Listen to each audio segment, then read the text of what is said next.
Setelah menempuh perjalanan udara dari Paris, timnas Indonesia U23 tiba di tanah air Sabtu pagi.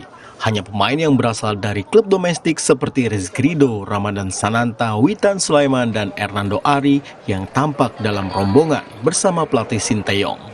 Sementara pemain yang berkarir di luar negeri langsung berpisah di Paris. Meski telah jauh melampaui target, raut kekecewaan tetap nampak di wajah skuad Garuda Muda termasuk sang pelatih Sinteyong. Selain gagal merebut satu tiket ke Olimpiade, kepemimpinan wasit di laga melawan Guinea juga menjadi sumber kekecewaan timnas. 일단 마지막 경기에 대해서 진짜 우리 선수들이 너무 열심히 해줬고 우리는 최선을 다했습니다. 그렇지만 주심들의 석연치 않은 판정, 저는 지금도 도저히 용납할 수 없는 그런 상황에서 이해가 되지 않고 영상을 계속 돌려보더라도 이런 너무나 부정한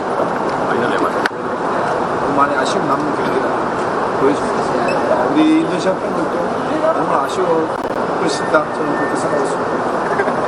Dengan hasil yang alhamdulillah bisa di luar ekspektasi kita semua, jadi kita semua bersyukur dan bangga tentunya bisa membawa Indonesia sampai sejauh ini, dan